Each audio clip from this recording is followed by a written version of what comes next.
CDBs rendem mais que fundos imobiliários? Hoje, com a taxa Selic a 15% ao ano, muita gente tem priorizado investir em renda fixa. Afinal, na cabeça dessas pessoas, você não precisa correr muito risco para ter um retorno tão bom. Para que eu vou correr risco no fundo imobiliário, nas ações, se eu posso investir em um CDB que tem garantia do FGC e que está rendendo muito? A princípio, este pensamento pode parecer fazer sentido, mas neste vídeo eu vou te mostrar o porquê você não deve deixar de fora da sua carteira de investimentos ativos da Bolsa de Valores, principalmente fundos imobiliários, que é o assunto principal aqui para você gerar renda mensal com imóveis, e ações, que dependendo da sua idade vale a pena você ter uma pequena parte do seu patrimônio também. A primeira coisa que você tem que entender, existe uma diferença entre retorno bruto, retorno líquido e retorno real. Retorno bruto é o retorno que você tem sem tirar impostos, sem tirar a inflação, sem tirar nada. Então, se tem um CDB pagando, por exemplo, 15% ao ano, a gente fala que o retorno bruto seria esses 15%. Porém, você vai ter que pagar imposto de renda. Se nós pegarmos aqui a tabela de imposto de renda do CDB, você vai ver que o mínimo que você paga é 15% sobre este valor. Ou seja, na calculadora, você vai ver que 15, que é o valor da taxa Selic hoje, menos 15%, daria um retorno líquido de 12,75%.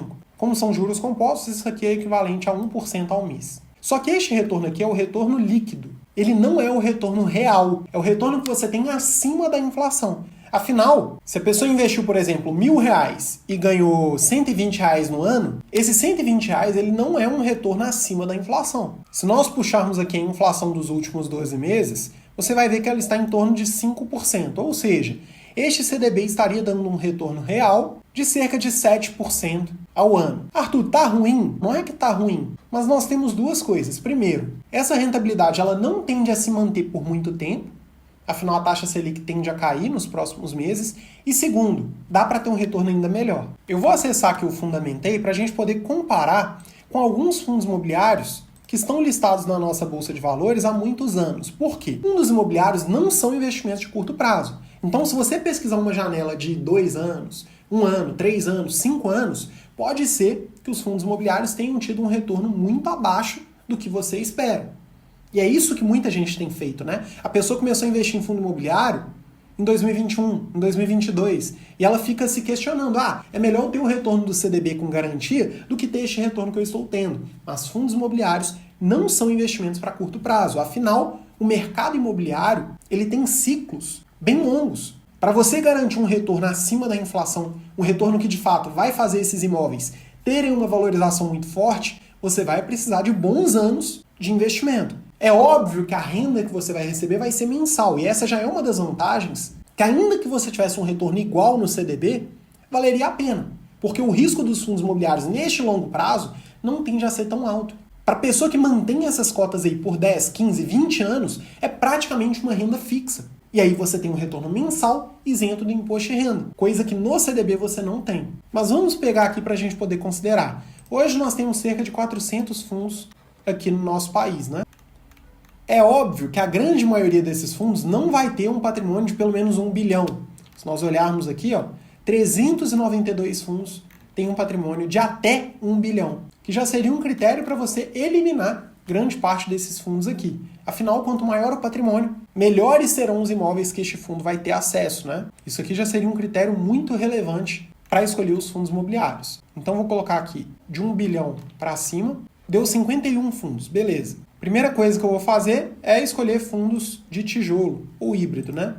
Para tirar fundos que não investam em imóveis físicos. Porque o fundo de papel, ele tende a ter um retorno mensal até maior do que o fundo de tijolo, mas ele não tende a ter essa proteção da cota pela inflação ao longo do tempo. Afinal, quando o fundo tem imóvel físico, é um fundo de tijolo, os imóveis tendem a se valorizar, pelo menos pela inflação no longo prazo. Eu, por exemplo, não invisto em fundo de papel, muito menos fundo de fundo, né? Que é um tipo de fundo de papel também. Eu peguei 6 fundos diferentes aqui, que passam nos critérios que eu te falei até agora, e fundos que já existem a diferentes prazos. Por exemplo, BRCA11, 5 anos, XPML, 7 anos, GGRC, 8 anos, KNR11, 14 anos, HGLG, 14 anos também, e o HGBS é 17 anos. E o que a gente vai fazer aqui? Eu vou acessar a calculadora do cidadão aqui no Banco Central do Brasil, no site, né?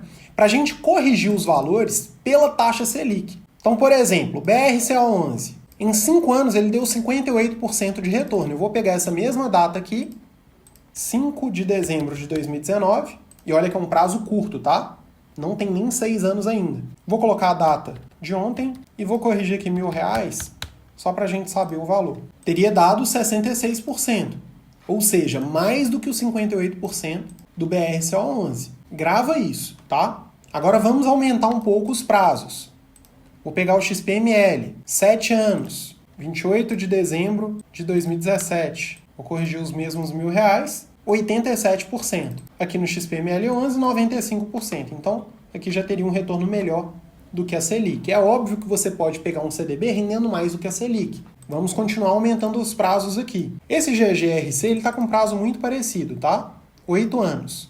Vamos colocar aqui, fazer nova pesquisa, e depois eu vou explicar para vocês por que alguns fundos tendem a ter um retorno melhor do que os outros. Ficou 98%, o GGRC 124% de retorno. KNR11, que é um dos melhores fundos da Bolsa, o prazo dele aqui é de 2010, corrigir aqui os mesmos R$1.000. Daria 289% e o KNR11 entregou 359%. Então se R$1.000 aqui se transformou em 3.900, aqui daria 4.600 mais ou menos, tá? Então um retorno bem acima. Vamos pegar o HGLG11, 14 anos, vou colocar R$1.000 também, só para a gente ver o percentual. Aqui seria 563%, aqui 279%. Olha a diferença, porque aqui nós estamos falando de um prazo muito maior. Então para a pessoa ter este retorno aqui com CDB, vai ser muito mais difícil. Até porque a taxa Selic não tende a ficar em 15% para sempre. E à medida que a taxa Selic diminuir, os CDBs não vão pagar o tanto que eles estão pagando hoje. E vou pegar aqui o HGBS, que é um fundo de shopping também muito antigo, um dos mais antigos da nossa bolsa, para poder fazer a comparação. Lembrando que eu estou corrigindo pela Selic, tá? Não é pela inflação. Aqui daria 427% e aqui 672%, bem acima também. Duas coisas. Primeiro, os fundos imobiliários em um prazo como 17 anos, eles vão ter um risco muito mais próximo de renda fixa do que de ações, por exemplo. Porque neste longo prazo, é praticamente impossível você ter um retorno ruim. Afinal, os imóveis tendem a se valorizar, se você souber escolher bons fundos com bons imóveis, e além da renda mensal ser isenta do imposto de renda, ela também tende a ser corrigida pela inflação no longo prazo. Afinal, os aluguéis tendem a ser corrigidos também. Tem muita gente que vai pegar, por exemplo, os aluguéis nos últimos 5 anos e vai falar, mas não está acompanhando a inflação. Mas este é um prazo muito curto. Fundos imobiliários não são investimentos de curto prazo. Você tem que olhar uma janela longa. E pode acontecer, por exemplo, de um ano mudar tudo. Afinal, você pode ter um ano muito ruim e um ano muito bom nessa janela que você está analisando, que pode distorcer este retorno. Até em termos de Selic mesmo, né? A gente ter a Selic a 15% ao ano não é algo comum. Então isso, de certa forma, pode interferir na nossa análise. Arthur, beleza, mas você comparou alguns fundos aí e eu vi que uns rendem bem mais que os outros. Por que isso acontece? Isso tem relação com o risco de cada fundo. Aqui é importante a gente aprofundar um pouco mais. Por quê? Quanto mais arriscado um fundo é, mais ele tende a render. Ou seja, aquela pessoa que pensa assim,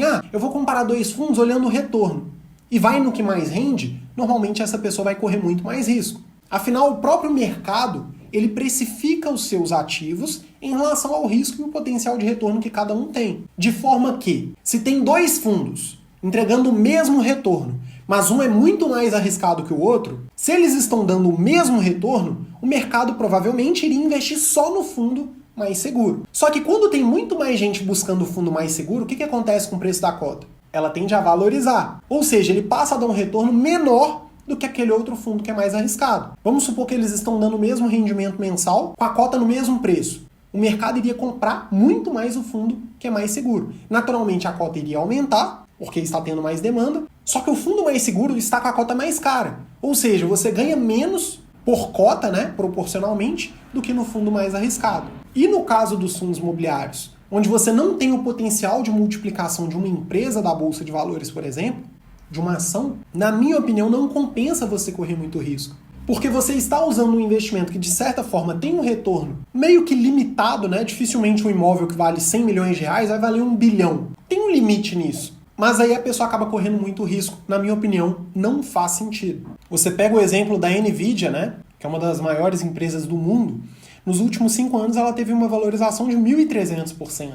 Isso aqui nunca vai acontecer com fundo imobiliário, com imóvel, nunca. Então, no caso das ações, pode compensar a pessoa correr um risco maior para ter um potencial de retorno muito maior, né?